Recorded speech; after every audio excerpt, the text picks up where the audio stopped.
Howdy ho, y'all. Happy Good Friday. I was absent last night because Passover was Wednesday, and it was like I was up all night. Mostly, I think I got to bed after 4, and I was just so tired the next day. And there was still like morning Passover connection, which basically was like kind of like going to church. So I wasn't finished with that even until like 1 or 2. And I spent the rest of the day getting my garden in, and I finished my garden today. So I'm excited about that. And yeah, just enjoying the holiday. So like last night I was just pretty tuckered out. And honestly, tonight I was too, but I didn't want to miss our message since it's Good Friday. I've been very contemplative today. I happened to get my Tikkun Zohar in earlier than expected. It wasn't supposed to arrive until Saturday, and it arrived yesterday. So this is one of 3 volumes. They're all about this size. I got all 3. And this is the deepest commentary on the Torah. And it was held in reserve until the generation of Mashiach, until the time of Mashiach. And according to like the 6,000 year Tikkun Olam calendar, we're in like 5,700 something. So like we're winding down the clock, guys. So this wisdom was able to be brought forth into the world, into publication. It had been passed down orally since the time of Abraham in some regard, and was expounded upon through time through the sages of Kabbalists, but it wasn't until the time of Rabbi Shimon Bar Yochai and his students that he was given the full revelation, or the deeper interpretation of the Torah, the spiritual understanding of the soul of the Torah. And this was, I can't remember, it's a very, very long time ago, but it wasn't like as long, it was like after the time of Jesus, but still very, very long time ago, like in ancient times or early times, before medieval times, before the Dark Ages even, I think. And so then this wisdom was passed down from teacher to student, and it wasn't until like the early 1900s, I believe, that this one particular rabbi, I'll save you all the details and everything, but he's was very high and elevated and respected. He was given this additional insight and wisdom and commentary even on the commentary. And so this was like the thing that unlocked all of the secrets of the Tikkun correction, and actually was like the key to understanding the fullness of the depth of even the Zohar. So the Zohar is the commentary, the deepest commentary on the Torah, and the Tikkun Zohar is the deepest commentary on the Zohar. So I started reading the introduction today, and I just went on for like the whole thing. It was like 50 pages. So I spent a lot of the day reading and like setting my mind around this and around the suffering of Christ and things of that nature. And then I spent time gardening and watching myself get annoyed with the neighbors, and then, calling myself out for getting annoyed at the neighbors. And then I went to the park and had a walk, and then I ran over to Aldi, grabbed a couple of groceries, came home, and here we are. So here we go. I will say streaming Passover got confusing, and it took me a lot longer than it should have, because there were 2 broadcasts. Like there was one coming from West Coast Kabbalah Center and one coming from East Coast Kabbalah Center. And Michael and Monica, the directors of the center, are based in New York. So I just assumed, because Rosh Hashanah and Yom Kippur are streamed from New York with them, I just thought it'd be the East Coast broadcast. But then I learned later that they were actually in the West Coast for the Seder meal. And so I ended up tuning into the West Coast broadcast because I thought, oh, well, that'll give me a chance to finish all the preparations and everything and settle in just in time, because it'll be like 9 o'clock by the time they start. And so I'm sitting there, it's like 9 o'clock. I'm like, why isn't this like coming through yet? It's like the event will start shortly. And then it was like, I looked at all the other ones, like I started streaming the East Coast just in case. And I was like kind of in the middle of their like procession. And then like I just kept waiting, and something said 10 o'clock. And so I was like, okay, maybe they updated it. Maybe they're running behind. That's pretty late for them, even though they do kind of start a few minutes late sometimes. And then it just cuts in, and there's none of the opening prayers and psalms and all that. It just has like straight to the Seder meal. So I'm like, oh my gosh, like the beginning of the event didn't broadcast. Either that, or they split it up, and like the East Coast broadcast was like the beginning of the event where they were, doing all the prayers and the psalms and the meditations and everything, preparing to lead up to the Seder. Because you never just do the thing. There's always like quite a lot of prayers and recessions of things, reciting of things leading up to whatever event it is. So I was like, this can't be right. And so I had to go back, even though I'd sat there for an hour just waiting for it to start. I had to go back, restart the East Coast broadcast, so I wasn't really live. And then finally I got caught up to arrived at the Seder meal, and so I started that, and then so that took like all night. And and then there's the chugging of the wine. By the time you get to like the end of the thing and you're like on your third and fourth glass, you're just like, oh, I can't do this, I can't do it anymore, because they're like, fill your cup. Like, it's not like little like 4-ounce pours, these are like full big old honking glasses. So I got so like just tipsy, and I had been trying to eat a little bit of my roasted lamb dish because I knew I was just going to get too drunk and probably sick. And then I ended up having to like pause the thing and like take a little nap, but so I could actually be awake and like pay attention to what was going on. So if I were there in the Exodus, I would have been the Israelite that fell down drunk on the side of the road, blacked out, like in the midst of escaping Egypt, and then like woke up as the caravan is like stepping over me. And be like, oh my God, I'm lucky to be alive. So that was that.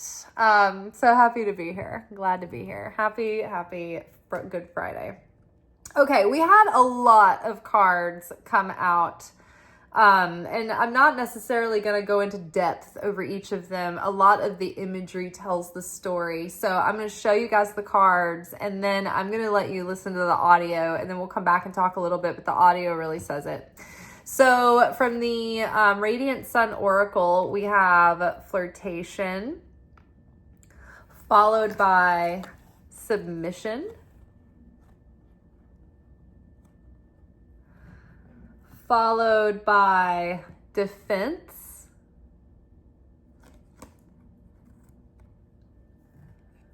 followed by status, and then that was accompanied with romance and riches.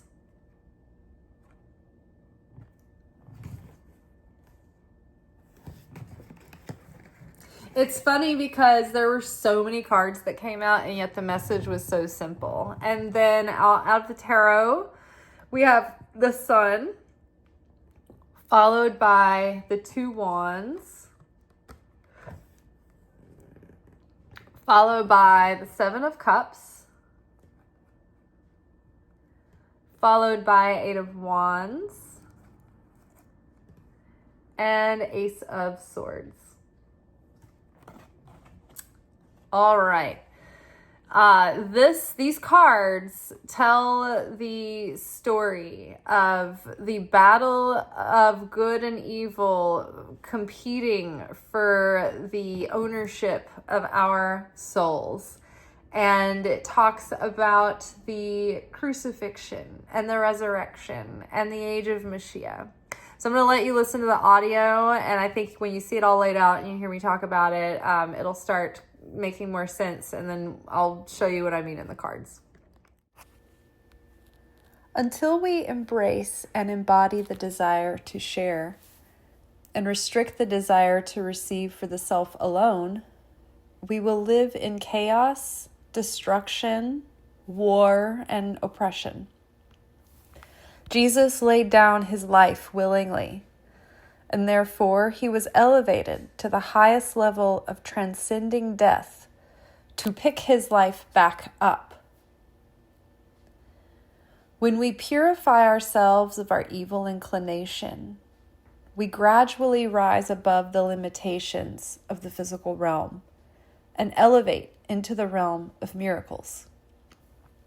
Satan is the source of all greed, confusion, corruption, and misunderstanding.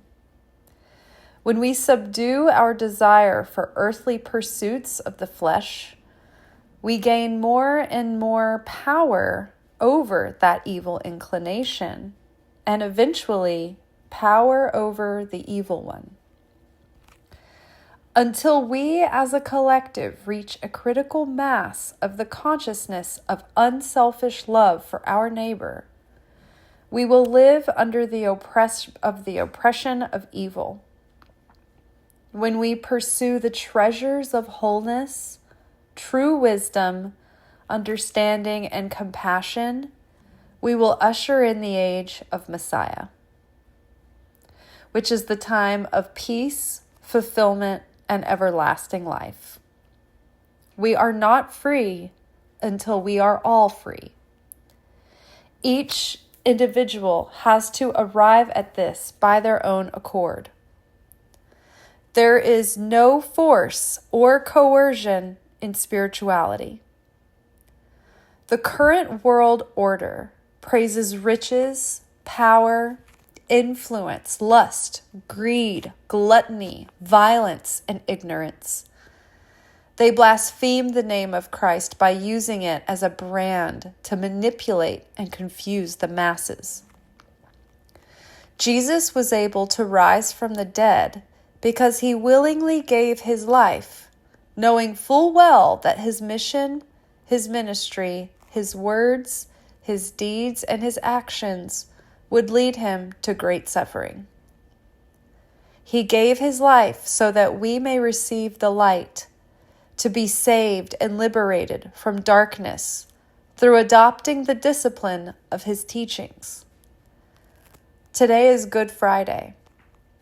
Today commemorates the day that the religious establishment and the colonial empire immortalized and crowned Christ King of the utmost high in their attempts to silence him. Today we draw on his power to lend us the courage to stand against the lions of injustice of our own time. May we merit the capacity to glean the light that has been attempting to penetrate the souls of mankind for millennia. May the bride be unified with her bridegroom. May we drink from the well of eternal life. Okay, so first of all, we have flirtation. And this card makes me think of the game. You know, we often think of our life as a game, the game of life, and we talk about that a lot on this channel, how we go to each level and there's always an opponent equal to the level that we have risen, trying to defeat us, trying to overcome us, and we are conquering that enemy, and the enemy that we conquer is from within. So, it's funny. One time I was slipping into sleep, and sometimes I get these weird, vivid, dreams or, things that talk to me, when I'm in that, in between, that liminal space. And I was in that liminal space, and this voice said, "Are you afraid of the devil?" And I was like, "I don't know." And the voice said, "Because he's inside you." And it's something like hit my chest and woke me up. And that's for all of us, right? I wasn't possessed by the devil. It's within us. It's not something, I mean, yes, there are manifestations of the devil outside of us. We can see that in just the revelation of the Epstein files, obviously. But we do not overpower the devil by fighting the devil from the outside. We overcome and defeat the devil by fighting and overcoming the influence that the devil has over us. And the opponent, the Satan, has that influence over us with the crack in the door that is our ego. The ego causes us to be aggressive, offended, selfish, lustful, all of those things that lead to all the problems in the world when they're magnified. And when each person has that little space in the door open and they gather in numbers, then evil starts to systematically be the world system, the culture. And when that gets magnified even greater, then that grows, and those people cling and group together, like attracts like, and then they gain power. And here we have an administration who is terrorizing the entire world, and then other world, powers that are, reigning terror over people as well. Then it trickles down into every aspect of our culture, like the podcasters now. It's like, you know what? I'm starting to be wary of listening to podcasts at all, because it's like these people are in your ears for hours on end, and they're selling you a protein powder, and they're selling you colostrum, and they're selling you a biomat, and they are wanting to get you on whatever they're hawking that week, right? But it gets really dangerous when you have people who are spouting hate and bigotry and violence, right? So none of them are truly benign. Yes, there are good podcasts that are just people talking about creative stuff and funny stuff and this and that. But I mean, look at the influence some of them have gained, and people just readily give their consciousness and their moral compass over to these people, and they're too easily influenced, right? So flirtation, what is flirtation? When you're trying to put a romance on someone to seduce them, right? You want them for your own. And so there are angels and demons that are, here, like the demons are trying to seduce us away from the light, and the angels are trying to call us back to the light without interfering with our free will, right? The people of the world, the influencers of the world, they're trying to seduce us for our attention and our money. And, some of them are benign, some of them have good intentions, and they're trying to give you something that will help you, and then others are trying to brand something and make money, and some of people are trying to manipulate you on behalf of world powers that pay them to do so, to cause to instigate things and to sway people in one direction or another, right? So from everything from the corporations to these influencers to world powers and systems of government and systems of religion, you have to be very wary of what is the motive behind this. We have to ask questions. We have to ask the right questions, because behind all the physical material things that we can see, there are very real spiritual forces competing for our light, for our soul, for our energy, for our behavior, for our reaction. So we are the channels of either the light or the dark in this world. And those forces are using us like joysticks on a game. So yes, while we play the game of life, thinking that we're the player in the game, in our perspective, from the spiritual perspective, we're the balls getting tossed around and sought after. So we must be aware of that at all times and have discernment and integrity and clarity. And so the message of Christ here we go. Look, the sun card. Have you guys ever thought about the fact that the sun card, like the sun and the sky card, talks about new life and new joy and being reborn and having vitality and illumination? But it's also the Son of God, the Son, S-U-N or S-O-N. And the Son, Jesus, gives us everlasting life, that we will not face death but have everlasting life. So what is the Bible verse? That whosoever believeth in me will not perish but have everlasting life.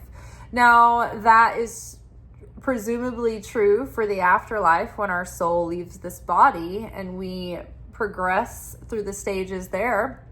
But in this world, when we believe in the consciousness and the teachings and the power of Jesus the Christ, then we adopt that consciousness and we are liberated from the clutches of darkness and evil. All of the ways that people seduce us in, or systems seduce us in, it's like the door is shut. Like we've already overcome those demons in us. I'm not so tempted by those same things anymore. I see through the veil of illusion that's trying to instigate me into outrage, despair, disgust, all those feelings on the wheel of emotion. If you ever look at a wheel of emotion, there's like a million arrays of lower vibrational emotions, and then the positive emotions are it's like a small sliver,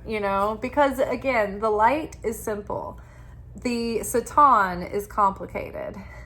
So they want to trigger any number of our disempowering feelings to get us in a state of despair and devastation, because the evil side knows that cuts us off from the Creator.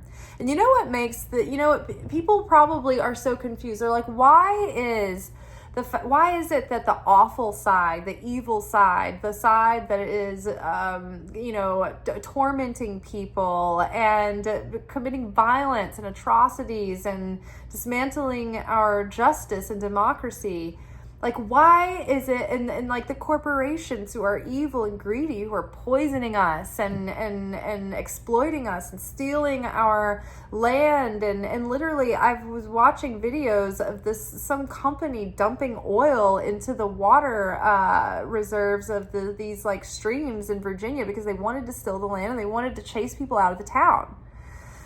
Why are these people winning? Why is the MAGA movement? Why they gained so much traction? Why did they get to the power that they're in? Why hasn't good prevailed over evil? And this is exactly why. Listen closely. Because they are unified. They are unified. Watch how they have each other's backs. Watch how they defend one another, no matter how evil or stupid or ignorant or awful or off base somebody was, right? Oh, except for when it comes time to like scapegoat and like toss the women out in front to, make a big show of like firing them or whatever. Not that they totally deserved it, but like where's all this, public shaming of the men, right? They're always being freaking lambs for the slaughter, pawns on a playing board. So they're also unified. They don't ask questions. They don't think for themselves. They just go with the plan. Now, we know that it's better to think for yourself and to ask questions and to expound upon things and to ask the right questions and to probe deeper. But our problem is that everybody else, other than the evil, wicked people, we have a conscience, so we do ask questions, and then there's a lot of people see different ways to handle things, and then or different paths that we could go, and so then people become divided and they start to be fragmented, and they can't get on the same page, or they can't become truly unified, because then they start arguing and bickering amongst themselves.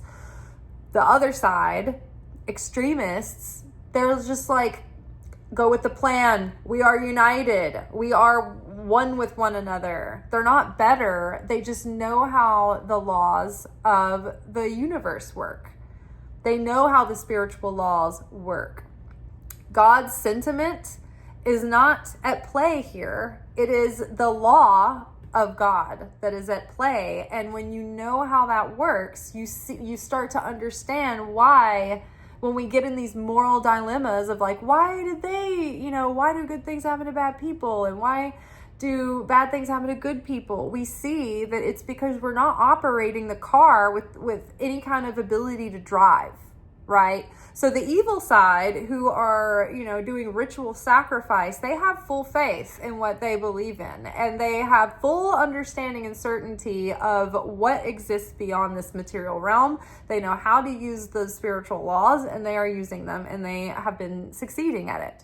The only thing that can obliterate their organized execution of this is true, unconditional, and agape love for one another, and self-sacrifice, acts of sharing, acts of putting yourself out for someone, or gaining like light and insight and healing, not just for the sake of you, but for the sake of others as well.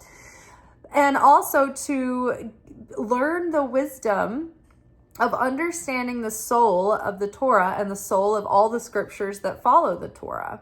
It's not that we if we're looking at the Bible from a surface level, we're not literate. We're only reading it at a very basic like understanding of just understanding a story. Now, even like trying to like go deeper into like kind of the moral of the story is better, but it's still not understanding the true depth that is there. So the Christ tried to come and liberate us from all of these things, right? Don't be so attached to your possessions. Don't be so attached to your grievances and your grudges.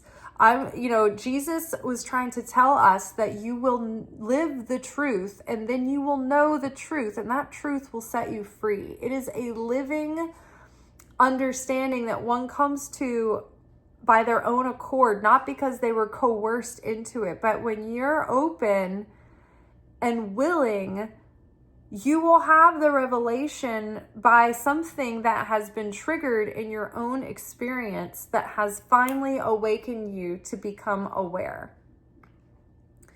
So Jesus offers an invitation. He doesn't take or force. And so the flirtation here is between the forces of light and dark and good and evil. Who are we being seduced in by? Is it the beloved, or is it the trickster? Right? So then we have submission here. So the evil side wants us to force us into submission, into passivity, into captivity, into bondage, right? Look at the bird here. The bird is in a cage, and the cage door is open, but the bird doesn't leave. There's a window here, an opportunity for greater insight and understanding, to broaden one's view, right? We can leave the structure that we're in. We can leave the limitation that we have known. Look at the fish up here and the angel, right? The symbol of Venus hanging over for the scales of Libra, right? The spiritual cosmic scales, the symbol of beauty and love and harmony, right? We can have harmony, or we can have disharmony and war and bigotry and fighting and hatred, right? We're supposed to be accepting and tolerant and understanding, but not towards death and destruction and evil. So submission, what are we submitting to? Are we submitting to the tug of our ego and the temptation that little hit of instant gratification is going to give us? Or do we subdue that part of us and submit to a higher elevated consciousness and understanding, a higher order of things, where we say, you know what, I can't do this on my own. I'm up against a world of enemies that gather around me, and I can barely change my own habits, but with your help, I can do anything, because if I'm willing, I can channel your light through. if my heart wants to continue your work and your good deeds, let my hands be the hands of the angels. In the Aramaic original version of the Lord's Prayer, which I learned from this Episcopalian priest who I follow on Instagram, it goes, Creator of the cosmos, focus your light within us. Create your reign of unity now, using our burning hearts and willing hands, so that our acts may mirror yours. Grant our need each day for bread and for wisdom. Loosen the cords of our mistakes that bind us, as we release the cords with which we have bound others. Let us not be unmindful, but free us from our immaturity. Jesus wanted to free us from the illusions of the limitations of this world and help us rise above, transcend the flesh into the realm of miracles, where we too could heal the sick, cast out demons, and perform miracles. But that takes subduing the consciousness that's attached to the body. When Shimon Bar Yochai, I said sorry to myself because I just punched myself in the face with this. When he received the light of the Zohar, it was because he had to flee into the mountains and hide in the caves for religious persecution. But while he was there and he fled with his son, they had to save their clothes so they wouldn't wear out and become ragged. So every day they would have to take off their clothes to save them so they wouldn't wear out, but they needed to study the Torah. So they would bury themselves up to like their neck in sand and dirt and study. And part of that was for covering their nakedness, but also part of it was to subdue the body consciousness and annul the desire to receive comfort, instant gratification, receive for the self alone. So because they suppressed the needs of their body, same as we do in a fast, they did this for 13 years. They were so elevated because of that self-sacrifice and because of the restriction of the ego and the body consciousness, that they were given like this level of revelation of light that had never before come, even in times where the sages were wiser and more, devout even. But those other sages, their students had quapples, is that right? They had squabbles between them and arguments, and they didn't have like the same kind of love and unity and brotherhood that the students of Shimon Bar Yochai had. Like, they were devastated when their teacher, left, and they couldn't be with their teacher all the time. And they loved one another so much and so fully. Again, the unity is what was channeled through the miracle, right? Along with the subjugation of the temptations of the flesh, right? Think about all the ways, think of a cartoon devil and all the ways that cartoon devil would tempt you into badness, into sin, into evil or wickedness. Would it be greed or hostility or violence or anger, prejudice, lust, need for power, need for validation, feeling like you're not good enough? What are all those ways that the devil could get in and tempt people? Now, if those issues aren't issues for you anymore, and you've adopted such an understanding of Christ consciousness that they're not even valid to you, if no one can entice you to wrath and rage, if no one can make you feel shame or little or small, if no one has reign or influence over your consciousness, and you feel a true understanding that God's going to take care of your needs, then what sway could evil have over you, right? It starts to close the gap. And so, we sit here powerless, or do we live the truth and know the truth, and that truth sets us free, right? That higher truth that comes in. So, and then it's when you get that initial desire, okay, something in my life has shown me the light, and then you go deeper, and then you start having this experiential wisdom where insights come to you, and you understand them through your lived experience.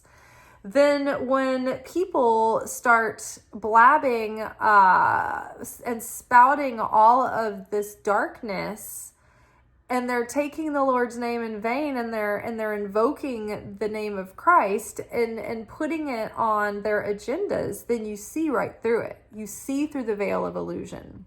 The material world is a world of illusion. We believe that there is, time and space, and it feels linear, and we feel, we feel like, oh my gosh, I'm mortal, or I have lack, or it's all illusion, because the real reality is that we're an eternal soul and spirit, and the body and the needs of the body are temporary. And the fact that we have everything that is meant for us, every job, every person, every lover, every opportunity, every time we look a certain way that we want to look, every time we get a certain laugh from a joke, every opportunity, every single thing in life that is meant for us is already there. The right home that you want to buy, the car that's not going to be a lemon, anything you can imagine, spiritual or physical, everything that is meant for you, your soul, your body to experience in this life is in a spiritual storehouse for you, set aside for the moment that you're prepared to receive that thing. It will never pass you by. And even if it's not in this life, it's in another. Sometimes that's not the most comforting thing to hear, in my opinion. What is not meant to be yours can never bring you true satisfaction or fulfillment. It will wear off. It will bring chaos. It will bring suffering even. So we start to be more relaxed about not wanting to reach and grab for every shiny object, because we start to become we become aware of the fact that what's mine is already mine.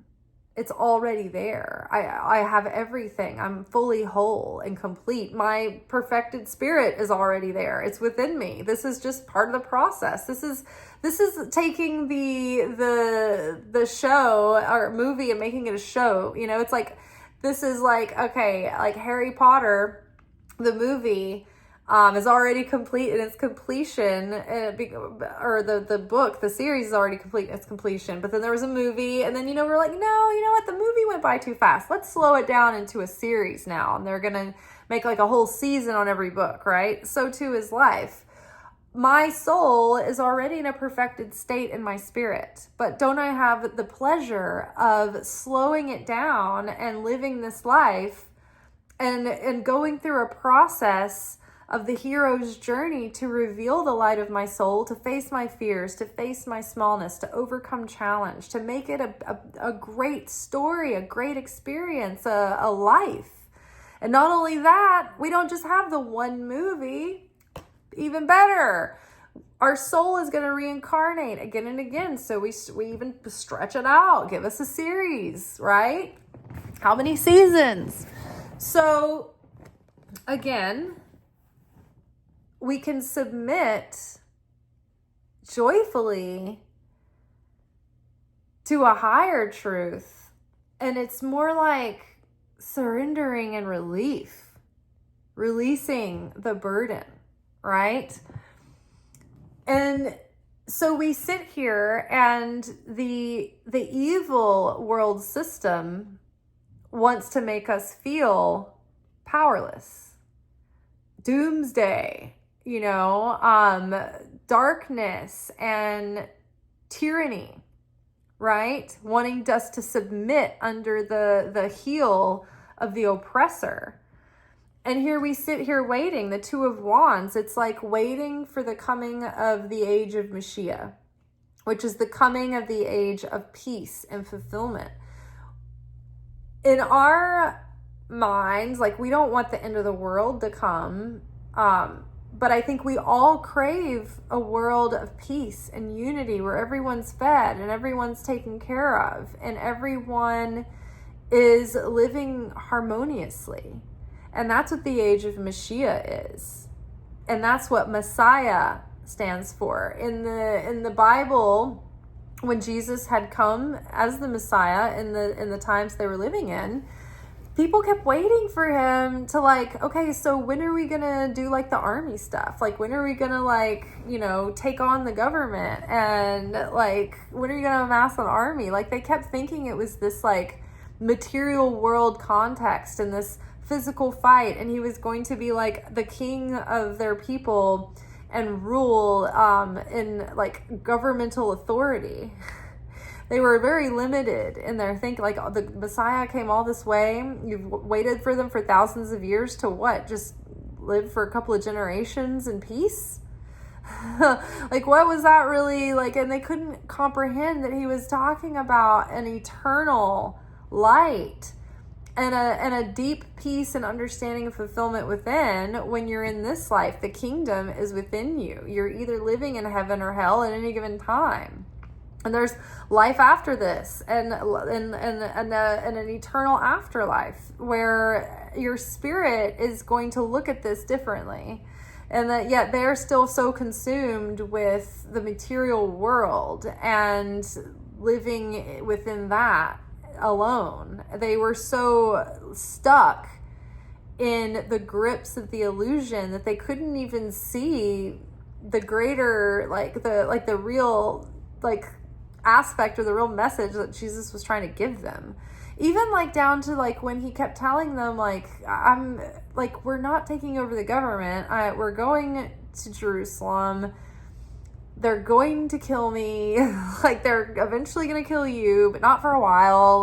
They were just completely, it was just going right over their head. They were just glazed over. They just weren't hearing it at all.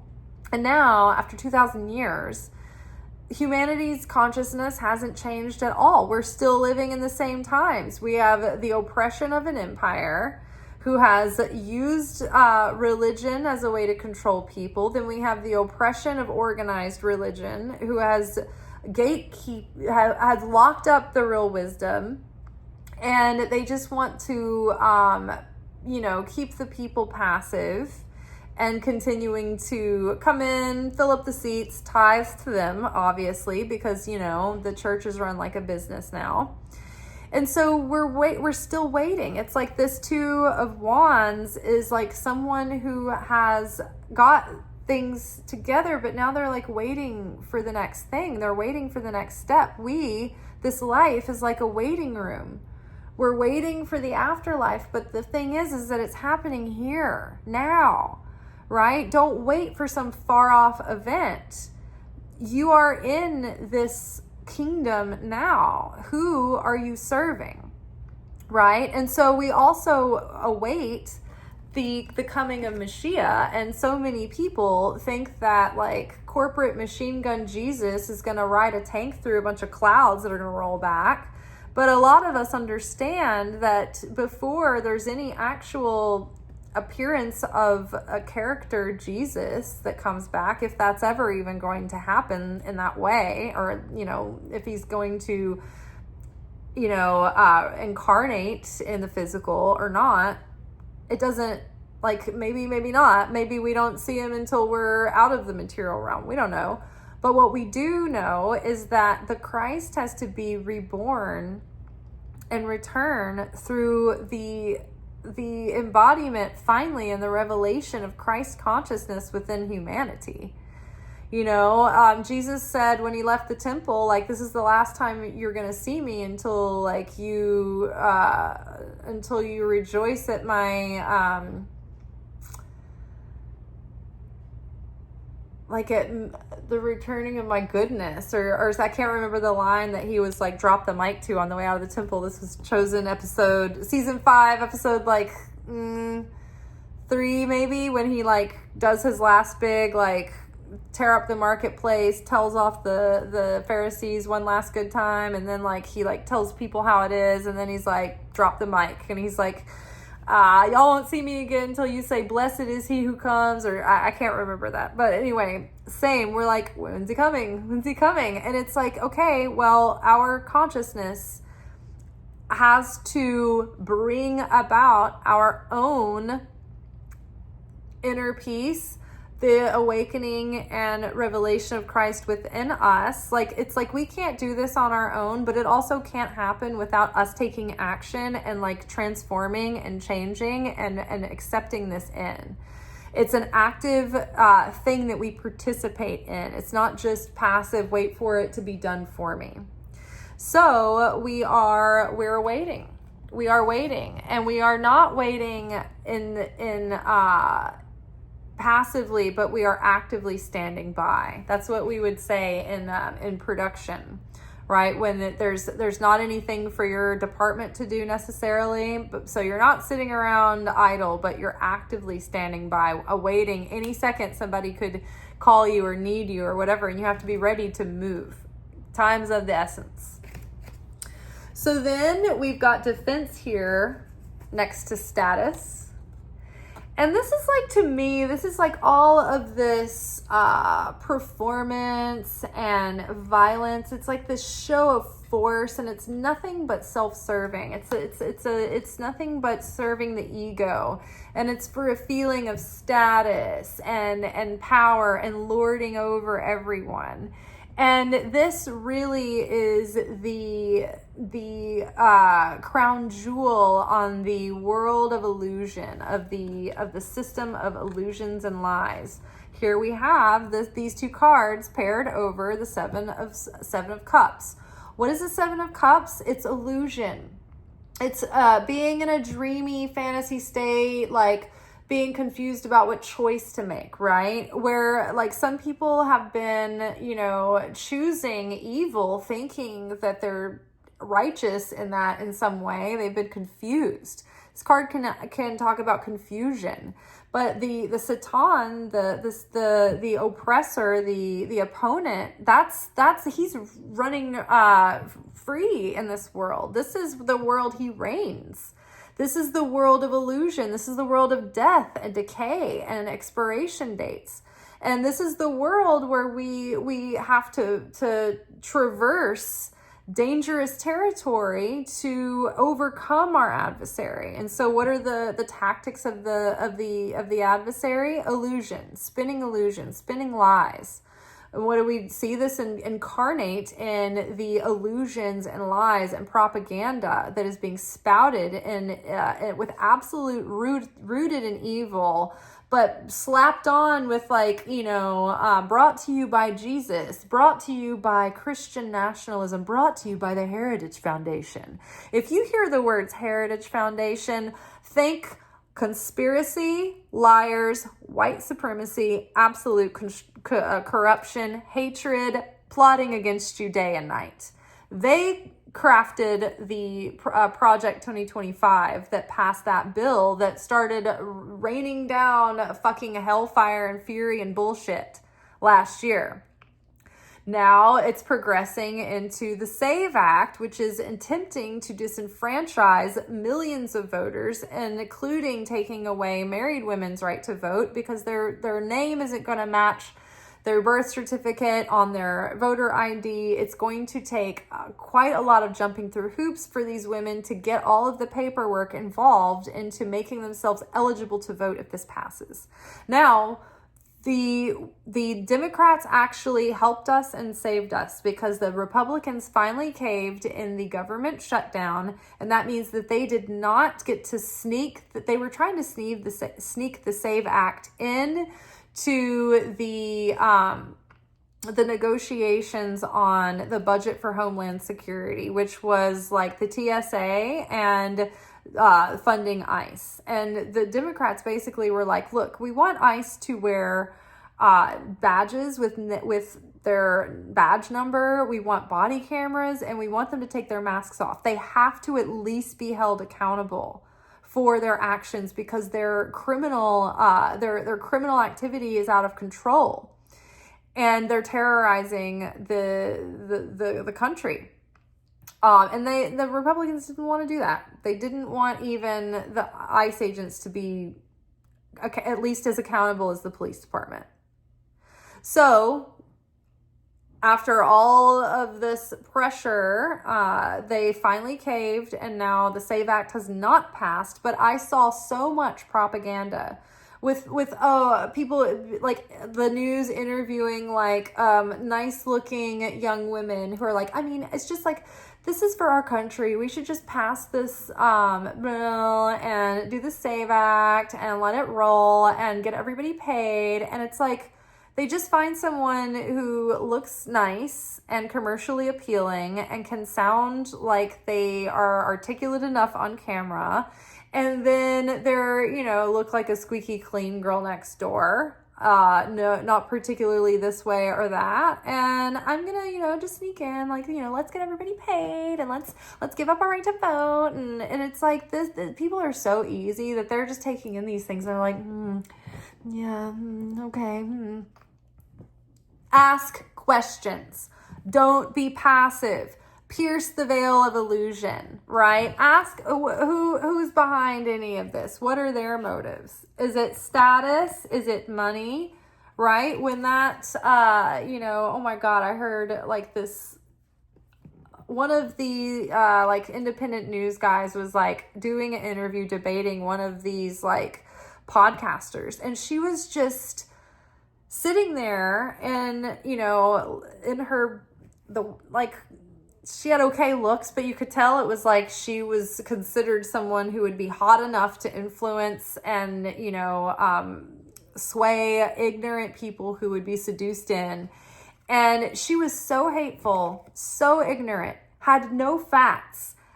All she was is spouting opinions that she was being paid to say, and literally saying like, well, I don't know what their name was. Who cares? And he was like bringing up facts, and she was like being crushed under the, like, I don't even know why she showed up for this thing, but I guess because she's used to being loud and aggressive and then people just going with it. And he, like, in 3 minutes, he's like, look, you say this, but you don't know what the facts are. And then I'm telling you that what you said this, and then, okay, well, what about that guy that did that on your side? Like, she was getting backed into, like, all these corners because she didn't have any understanding or any knowledge. All she was a mouth. And that's it. A mouth that was being used to sway people. And she had a massive followers. I don't know how, because she reflects their hate back to them, and they love it and they feed off of it. But again, it's like asking, who are you? What do you know? Why are you saying this? What's in it for you? Right? And then somebody in the comments was like, why do you even give this person attention, or why do you even give them a platform? And it's like, because you have to call out these liars, because they are literally manipulating hundreds of thousands, if not millions of people. And people will just fall in line and do what they're told, because they don't realize that they're being brainwashed by these subliminal messages that they're listening to hours on end, once or multiple times a week. Right? I say this here, right, as we watch these, messages, but I mean, we're doing something real here. We're not even doing usual tarot, right, which is gossipy and all aimed at like what other people are doing and obsessing over who's doing what, who's saying what. But that's not our purpose, right? We're going inward. We're here for transformation and insight and wisdom. So piercing the veil of illusion, right? And seeing who's spinning that veil and why, for posturing, for status, for their own personal gain. Just like the Satan, right? The motive to receive for the self alone, the selfishness, is the core of any darkness in our human soul. And when we can overcome the desire to receive for the self alone, then we can overcome most of the things that leave the gap open for the Satan to get in. So we're seeing past all of this BS. Hopefully we're awakening to these things and we're ready for something more. The Eight of Wands is a fast movement, lots of information, things getting like accelerating, moving forward. When I looked at this card, I also thought of the Eight of Cups, which is like leaving behind the old that does not belong anymore, the thing that doesn't bring any fulfillment, the thing that's not real. We want to move on and find deeper meaning. And so when we see through all of this, because their agenda is progressive, they're pushing very quickly, and they're flooding the zone with like all of this information overwhelm, right? Look at all the conflicts we're in right now. So all of these, like our attention is spread, and I'm sorry, but my attention is still on, I've got pens and all of this, and they're like distracting us from the Epstein files. They're distracting away from the fact that they've choked off Cuba from getting any oil. So they are inadvertently creating a genocide in Cuba because they have created a situation that is crumbling their infrastructure right now, right? Nobody's even talking about that. And then we have Iran. We still have Palestinians who are in dire straits. The ceasefire was never a ceasefire. They still have bombing. They still have killing there all the time. And then there is Lebanon, Syria, Yemen, Uganda, Congo, all of these things, Venezuela, like all the things happening in South America. So it's like they want to flood the zone and overwhelm us completely with their show of force so that we feel helpless and futile in the face of this war machine. But you know what? We're not helpless. We're not helpless because we have God on our side. We have the power of Christ who came to defeat that very system that they're trying to push down our throats. And they're trying so hard because they know that their days are numbered. Their days are numbered because the consciousness is shifting and people are waking up and they want to move as far away from that as possible. And so the good side, the side of the light, is gaining momentum too. And there are, there's more effort than ever to, corrupt and steal the election right now and, get in the way of people's right to vote because they know that people have woke up and they're voting opposite to get rid of these people. And it's not just one side's better than the other, but we are cleaning house. We are putting people who aren't professional politicians who are corrupt and take money from corporate interest groups. And so we're draining our own swamp. Thank you very much. So we don't need you to do it for us. We can do that just fine ourselves. And because of the protests and the pressure, people are winning. They're winning individual small battles that are really adding up to being something real. Not only that, people are more awake and focused on the true message of Christ right now than they have been since the beginning of when Christ came the first time, in my opinion. I feel this because the stakes are so high and it's not like everything's running just fine so we can all go do what we want and go to brunch. It's like it took absolute evil to make everything so loud that it has gotten everyone's attention. And people who did not have a dog in the fight are now realizing, hey, that's not what Jesus is about. And then they're actually thinking about what Jesus is about. And then they find themselves being changed and transformed and caring and believing like they didn't even realize it's starting to sneak up on people. So the real riches are not accumulate more and more and more and more, right? The real riches are, what do you have on the inside, right? Do you have your own relationship with God? Do you feel loved by the Creator and known by the Creator? Do you love yourself enough not to starve yourself down to a skeleton? or beat yourself up for the things that you didn't achieve, that you thought you needed to. God only cares that we achieve the greatness of our soul, right? Not how much we amass, not if we own a home, not if we have a nice car or a boat or, a flashy wardrobe, right? None of that matters to God. But what matters to God is the state of our soul and our conscience and our consciousness, right? And, it's funny because reading the introduction of the Zohar today, it was talking about like the treasures of understanding, of wisdom, of the Torah, of occupying oneself with the Torah. And just thinking about how Rabbi Shimon Bar Yochai, like he sacrificed everything to go live literally buried in dirt so that he could have the true treasure, right? He dug into the dirt and was able to tap in to the greatest treasure of all, the Torah, the soul of the Torah, the words, the personality of God.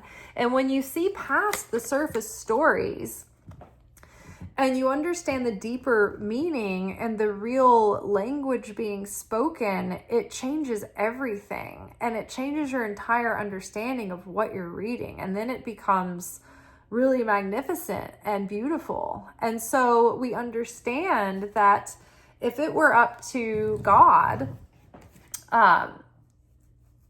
God's sentiment, God's feeling, God would bring the time of Mashiach now, because he wants to be united with his beloved.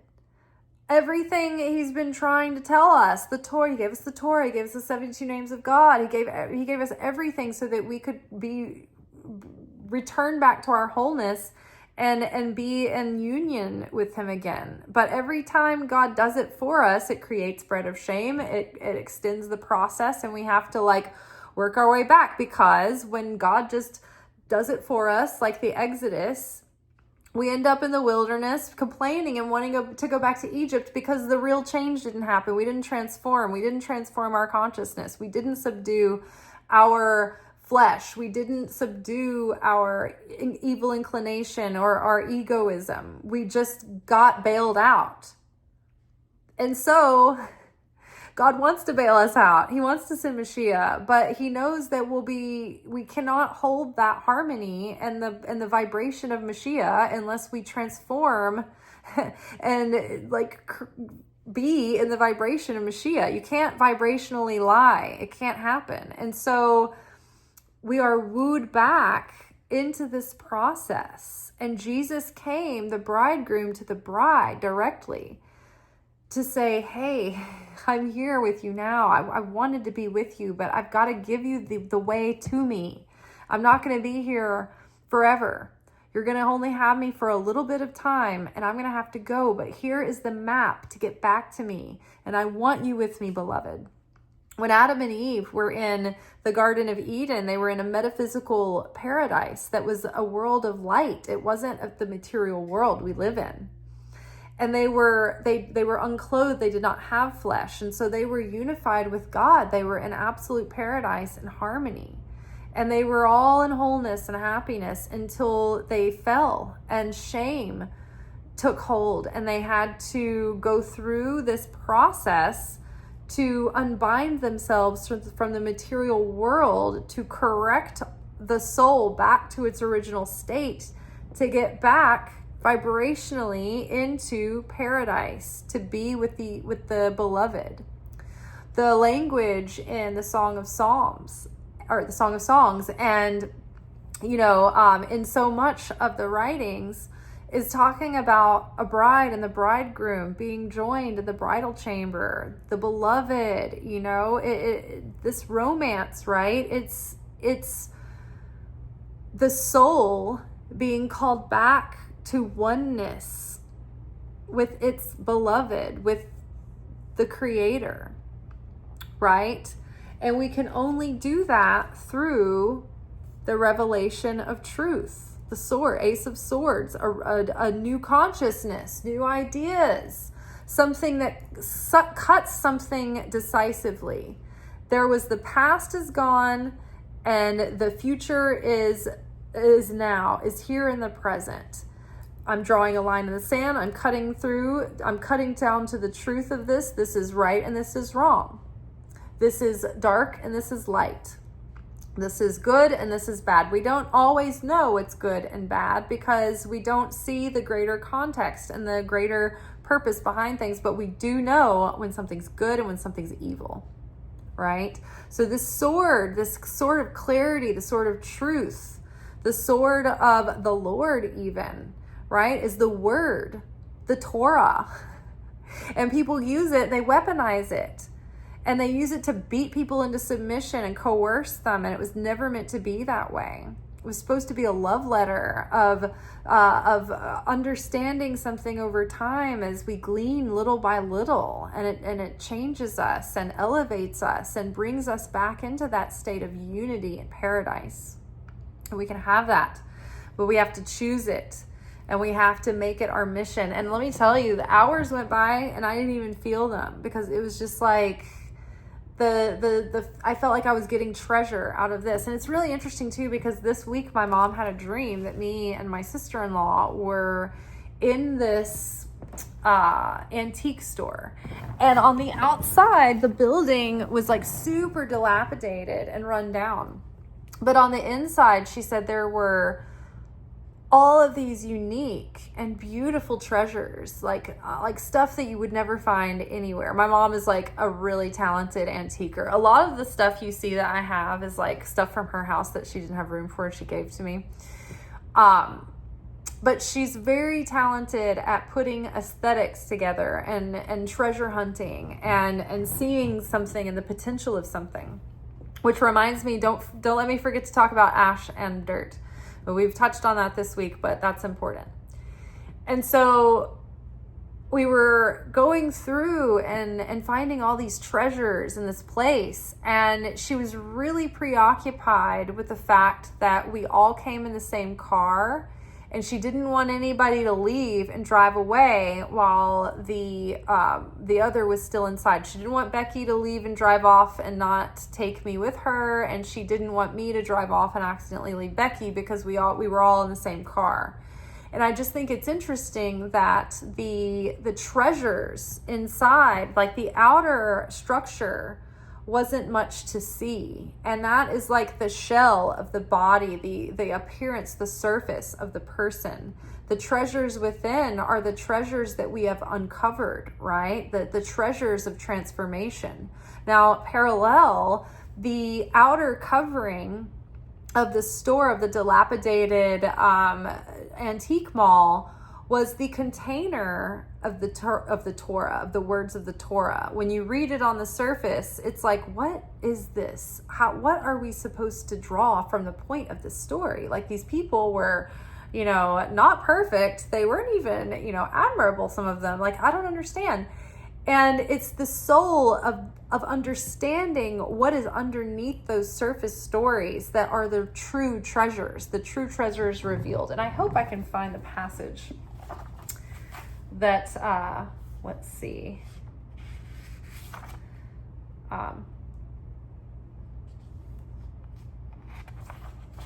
So if it were up to the creator would come and the Messiah would come quickly. So there's two things here. So it must be clear that if everything is dependent on the blessed creator, the creator would arrange it so that the Messiah would come immediately.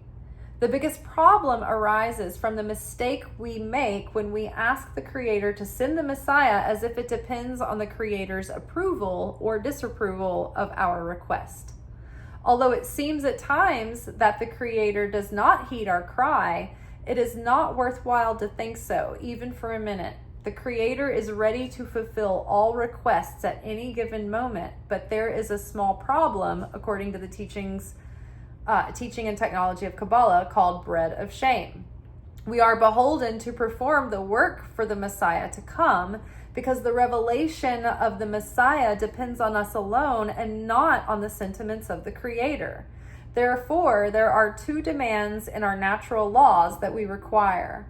The first is that every person must study the Tikkun HaZohar, and the second, buy this book now, okay. And the second is to reach the level of love for another for no reason. The souls of the generation of the wilderness return to the world in our time, the time of the Messianic era, and it is only because they previously understood all the mysteries of our world that we now start to understand our fate. Today, we comprehend that we must work on ourselves to transform our desire to receive into the desire to share. So that was that concept. And now this is the other one. So the significance of dirt and ash.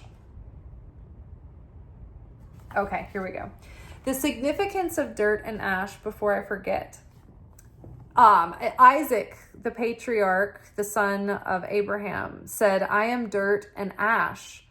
Now what that means, ash is what has come and gone, what is no more. Ash has been something that was burned away and no longer exists. But dirt has endless potential. It grows new sustenance. It grows new things. Dirt is a medium and of creation. So dirt represents endless potential, whereas ash represents something that has no potential. It's come and gone. It's over, right? So that's why, like, in the Bible, when they would recognize or honor or like pay homage to the passing of something or a disappointment or a grief or like a failure or something, they would cover themselves in ashes.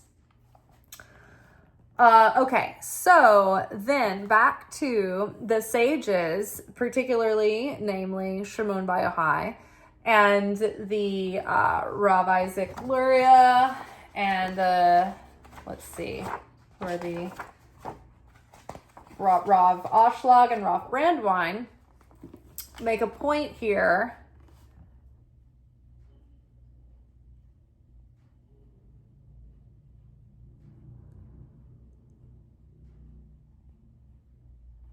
Okay, hold on. I'm trying to figure out what page I'm on because this is written in reverse, like Hebrew, and so the pages are backwards.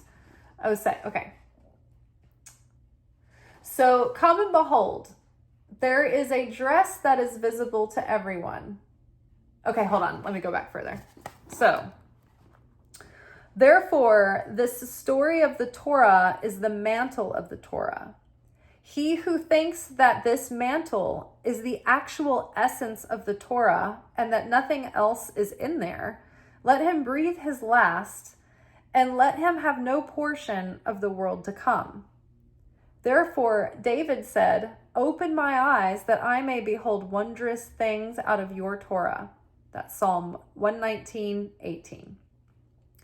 That is, look what lies under the garment of the Torah. Come and behold, there is a dress that is visible to everyone. The fools, when they see a person dressed beautifully, who appear to them distinguished by his clothing, do not observe any further. They judge him according to his distinguished apparel and consider the dress as the body of man, and the body of a person like his soul. Similar to this is the Torah. It has a body which is composed of the precepts of the Torah that are called the body of the Torah. This body is clothed with garments, which are stories of the world. The ignorant only look at that dress, which is the story in the Torah, and are not aware of anything more. They do not look at what lies beneath that dress. Those who know more do not look at the dress, but rather at the body beneath that dress. The wise, the sages, the servants of loftier kings, of the loftiest king, those that stood at Mount Sinai, Look only at the soul of the Torah, which is the essence of everything, the real Torah. In the time to come, they will look at the soul of the Torah. Woe to the wicked who say that the Torah is merely a story and nothing more, for they look at the dress and no further. Praised are the righteous who look properly at the Torah. Wine lasts only if it is in a jug. Similarly, the Torah does not endure except in this mantle. Therefore, there is no need to look except at what is beneath the mantle. That is why all these matters and all these stories are garments. And that's just the introduction. So Tikkun HaZohar is I think maybe only available through the Kabbalah Center, because they ended up publishing it, because so Rav Berg was the founder of the modern Kabbalah Center as we know it. He was a student of like a smaller version of it, and his teacher was Rav Brandwein. Rav Brandwein was the student of a luminary named Rav Ashlag. And so these teachings from Rav Ashlag started to write the Tikkun Zohar. Or no, I'm sorry. He passed the wisdom down to his student, Rav Brandwein. They were both involved in this. I can't remember the order, but let's just say that because of the teachings of Rav Ashlag to Rav Brandwein, both of them were attempting to write this commentary, Tikkun Zohar. And it's the commentary on the Zohar, which is the deepest commentary on the Torah. And the last one, or the one teacher died before he could finish it in his time. And then because Rav Berg had sat at the feet studying for many years with Rav Brandwein, Rav Berg was able to like channel Rav Brandwein. I don't want to use that word to make him sound like a kook or anything, but Rav Brandwein would like teach Rav Berg through his presence, through his, I guess, like a telepathic connection. Like you get a divine inspiration, like the Holy Spirit speaks to you. Like we have the ability to connect with sages, with prophets. The Catholics, feel like they connect with the saints, right? I personally have felt that I have been mentored by like Philip when I was teaching out of the Gospel of Philip. I have felt the presence of Mary Magdalene around, when I'm teaching the Gospel of Mary. And so I don't think that's far off, because sometimes I have like insights in those Gnostic Gospels that I have no reason to know this. Like I ain't got no business knowing this, and it's just that I am a willing vessel. And if you knock, the door will be opened. Now, there was prophecies over me when I was a young baby that this would be one of I would be gifted with understanding scripture, and that the veil was very thin, and that I was very connected to the other side and to the voice of spirit. But yeah, it's funny. You wouldn't think my parents would remember it, because they're always like, how do you know that?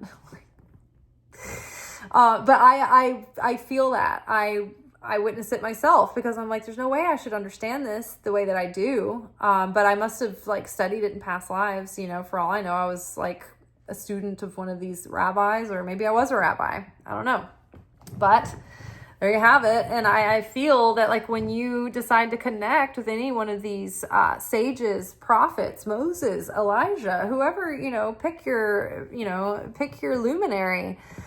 Make an effort to connect with them, and they will help you. They will teach you, right?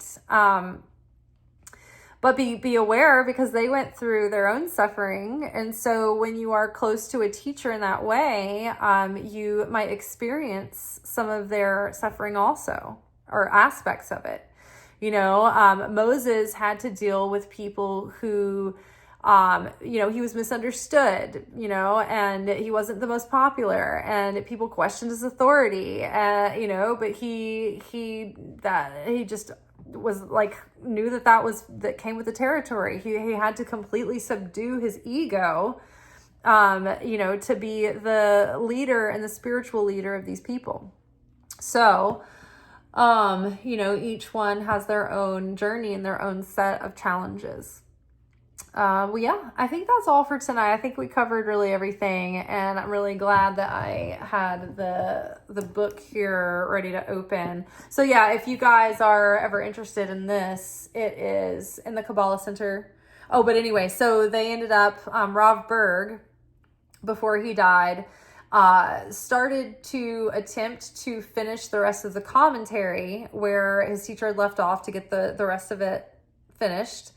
And then the commentary itself had not been published because it was very important that it be held in sort of secret until the time of Mashiach, when people had earned it, or when they had the capacity to understand it and not corrupt it, or they had need of it.